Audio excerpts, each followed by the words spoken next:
Hi and welcome back to I Do Canals. I'm back. At last. Yeah. Where have you been? Working. Working. Okay. Where are we?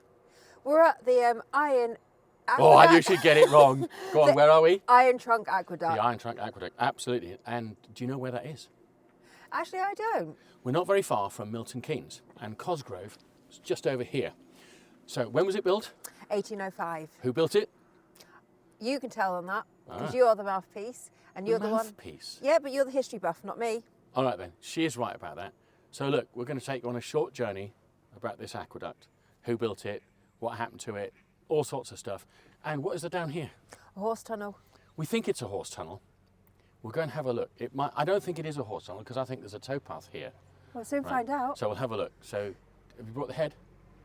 No. No, I haven't. No. Anyway, come on. I'll take you with. Let's go. The Iron Trunk Aqueduct is 101 feet long. It is 15 feet wide in the trough, which is also 6 feet and 6 inches deep, and the whole thing stands 60 feet above the River Great Ouse.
Look at this. Karen thinks that this is a horse tunnel, but I'm bent over walking through here, and perhaps a pit pony tunnel. It's definitely not big enough for a horse. It was cut through in 1919, and it's just a footpath. Nothing more than that. There we go, out the other side. And down there is the River Ouse. So this plaque is just down, after you walk through the little tunnel that we've been through, it's just down alongside the river. And it provides some really good history. So the original crossing, if we kind of go down to here, was 4 locks down and then 4 locks back up. And then you've got Cosgrove Lock over here. Then William Jessup built this one. And this was a brick aqueduct. But in 1806, part of the embankment collapsed, and by 1808 the aqueduct itself collapsed as well. They reverted back to the 4 locks up, 4 locks down, whilst Benjamin Bevan built the current aqueduct that you see today. And he based his design on the same iron trough system that our good friend Thomas Telford had used in the Pont Cethillte aqueduct, which was also partly used again in the Chirk aqueduct when that was relined a few decades after its opening. So it's this is why I love all of the canals. It's the history. It's what the engineers did to overcome bridging valleys carved away by rivers. I absolutely love the ingenuity in overcoming these great hurdles. This is a really interesting plaque. It says there's little documentation exists on the details of the first aqueduct, other than the fact that we know it was a 3-arched brick aqueduct. The temporary canal and its river crossings also. The illustration of the view from here towards Cosgrove is how it might have looked. So all of that there is how it might have looked. Great, isn't it?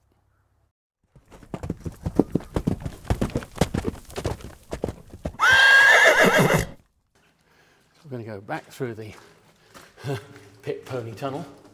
Karen's already gone ahead. It's quite busy. We've had to wait. There's been several folks back and forth. It's very dark. You wouldn't want to come through here at night. It's a bit drippy here and there as well.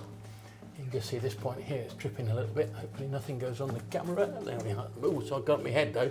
How about that? Hand to the light. So the sign says the Iron Trunk Aqueduct, and it's part of the Transport Trust.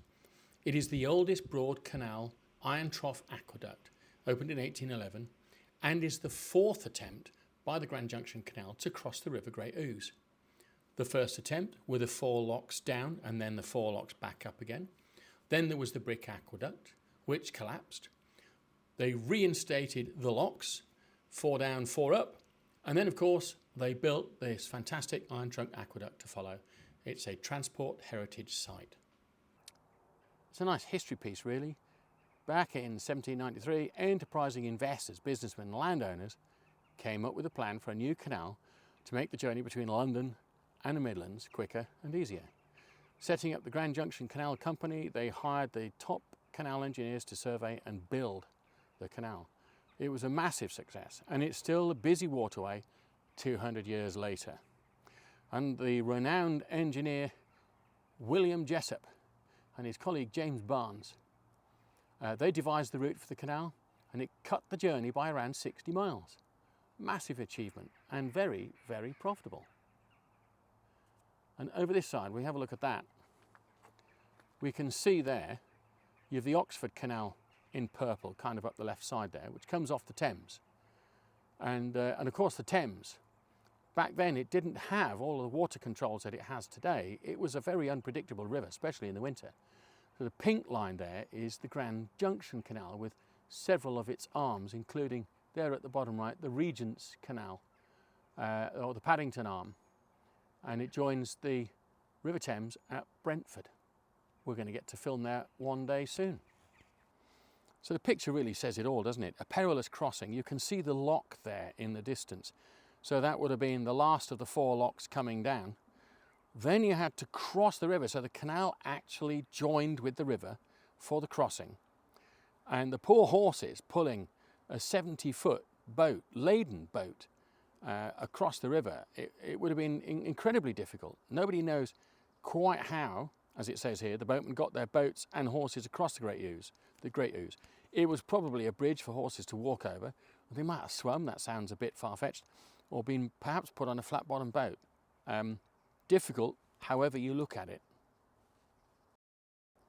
So there aren't really any documents that detail what was done here, but 4 locks down and 4 locks up.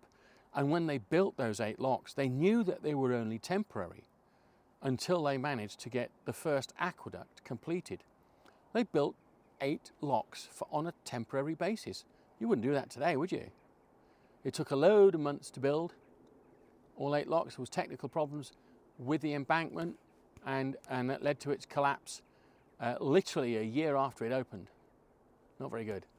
The aqueduct followed 2 years after that in 1808. In just over 2 weeks' time, Karen and I are going to take a 65-foot boat out, and we're going to go and do the Four Counties Ring. Really looking forward to that. Are you? I am. Oh, absolutely. Hold on a second. Definitely looking forward to it. So 65 foot, it's about the big as that one over there. But we've got 3 guests with us this time. We have. We've got the Outlaws' dogs with us. Yes. So mother-in-law and father-in-law's dogs are coming with us. Name them. We have Woody, Sam and Pola. Okay, 3 dogs. Now, Woody is part Chihuahua, part Blancmange. He doesn't move very much, and he's getting quite ancient and crotchety, but he likes cuddles. He breaks wind a lot, so he's going to be banned from the bedroom. I'm not spending the night with a farting dog. That's just not going to happen. Don't get any ideas. Oh, do you know, such a tiny dog, he could clear a large hall.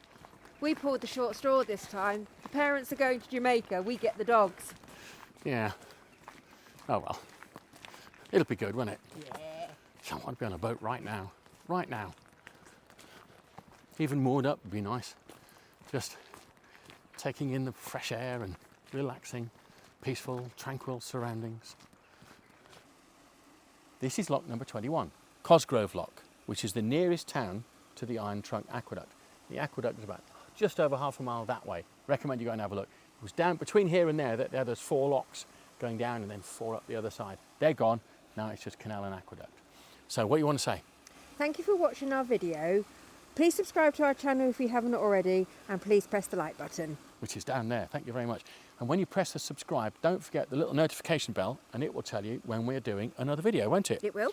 I'm sorry, we're not doing one every week at the moment. It's a bit tricky with our new jobs. We will get back to that, but we're going on a narrowboat in just over 2 weeks, aren't we? Here we are. We're going to record about 6 squillion videos. We'll upload some shorts whilst we're on holiday, little teasers for each video. Please come and have a watch, and we'd love it if you come with us on holiday, but the boat's not that big, and it's us and 3 dogs. 3 dogs. Oh my God. Yeah, hopefully we'll come back with 3 dogs too, otherwise The parents won't be happy. Thanks for watching. Bye-bye. We'll see you again soon. See you soon. Bye-bye. Oh my word. We've got to look after 3 dogs.